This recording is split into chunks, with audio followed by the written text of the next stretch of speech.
Alright, so I've been using my iPhone 12 mini for 2 months now, and this is my final thoughts about it.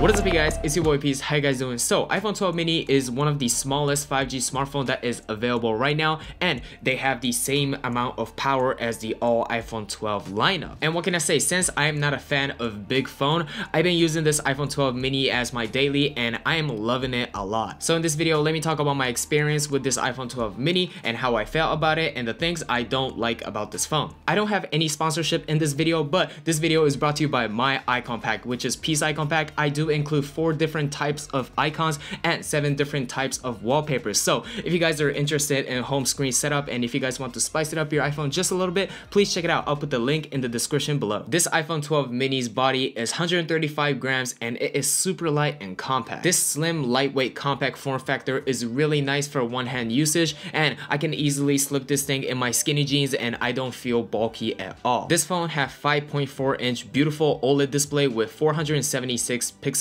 density, which makes this iPhone 12 mini the most pixel dense iPhone in the whole 12 lineups. This display's brightness is at max 1200 nits, which is totally easy to look at under the sunlight, and I have no problem using it outdoor. Also, since this display is only at 5.4 inch, I can easily reach the corner of the screen with my thumb, which is really awesome. And I don't really have a big hand, even I'm like 6 feet tall. This phone is just so easy to control. If you guys are liking this video right now, please hit the like button so YouTube senpai will notice me and bless me with the algorithm. So yeah, please hit the like button. Surprisingly, the speaker on this phone is not that bad at all. It gets pretty loud and I was totally fine using it in my daily life. And plus, it's 2020, so I couldn't really hang out with a bunch of my friends, so I didn't have a chance to, just blast a speaker in my car or at my apartment. But for my daily usage, I was totally fine using the speaker and it was loud enough. This phone's battery life is at 2227 milliamp, and it's not drastically different compared to iPhone 8, iPhone SE, iPhone 10, or iPhone 10s.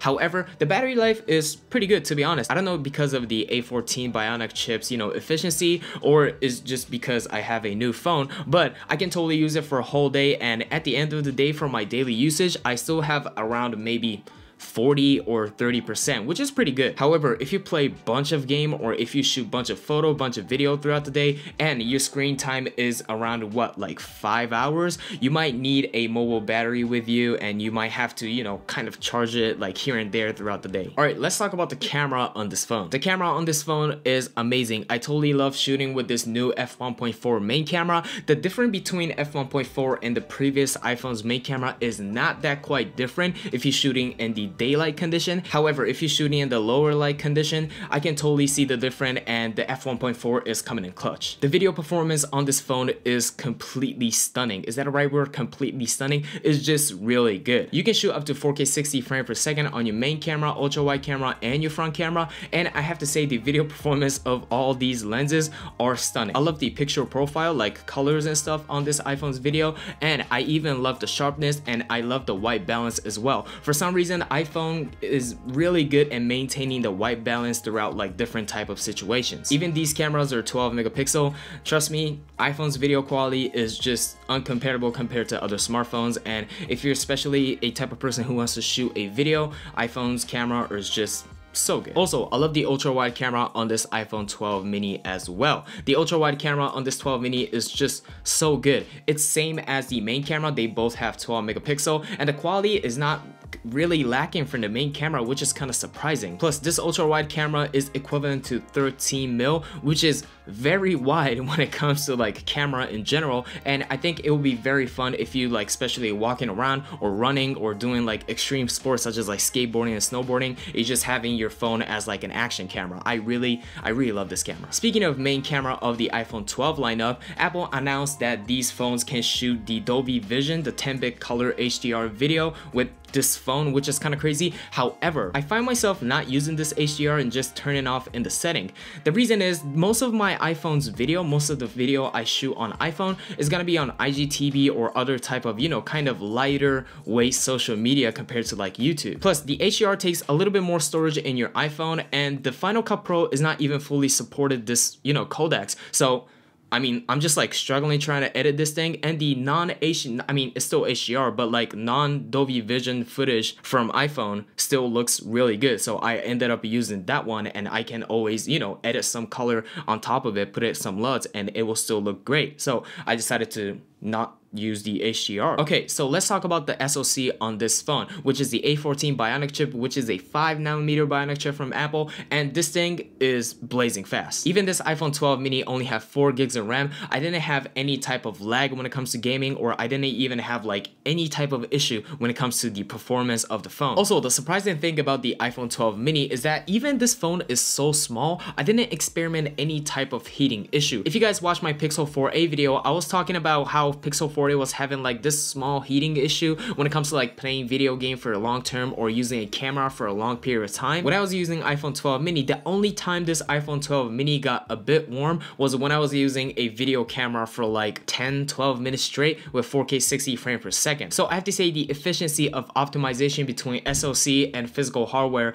of, you know, iPhone is really good. I have to give credit to Apple for this one. It's just really good. It never gets hot. I don't really want to get into numbers when it comes to the CPU performance, because since A12 Bionic chip and since Snapdragon 855, I mean, the performance of the smartphone for average users like us is really good. The only time when the performance really kicks in is like the camera's HDR or like a video performance or some like, you know, video editing stuff. But without that, I mean, you don't really see any type of like, you know, issue with it. And I was even using Pixel 4a and Pixel 5 for like a couple of weeks, maybe a month, and I was having no problem with it. And Pixel 4a is like lower mid-tier chipset, and that thing was performing like a freaking beast.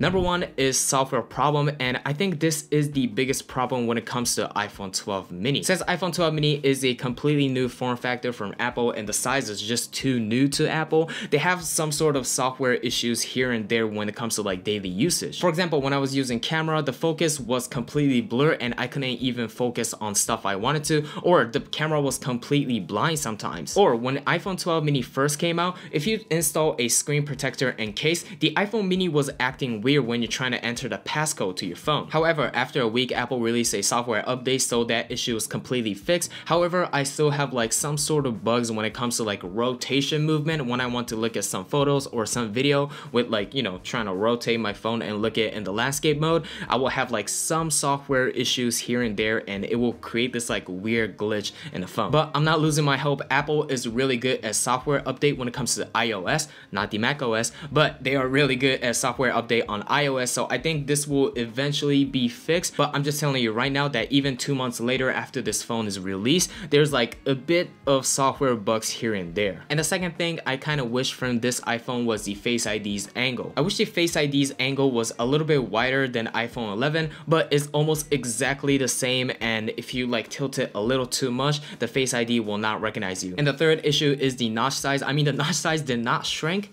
I think. And especially iPhone 12 mini, the notch size on iPhone 12 mini and notch size on iPhone 12 Pro Max is exactly the same. So you feel the notch size on 12 mini is way bigger than the Pro Max. If you guys were previously using iPhone 10 or maybe iPhone 8, I think you guys won't feel any type of issue. But people who been using like Galaxy phone or Pixel phone or like Xiaomi phone, I think you will feel this notch is kind of big. If you guys like this video, please check out my icon packs. It is in the link in the description below, so you guys can check it out. But if you guys want to watch my real day in the life iPhone 12 mini video, please click the video right here. And if you guys want to see my iPhone 12 mini 1 week later video, please click the video right here. And I have my iPad Air 4 1 week later video right here, and I have my channel right here. Anyway guys, I hope you guys enjoy my video. Please have a great day. My name is Peace.k.gates, and you guys already know. Peace out guys.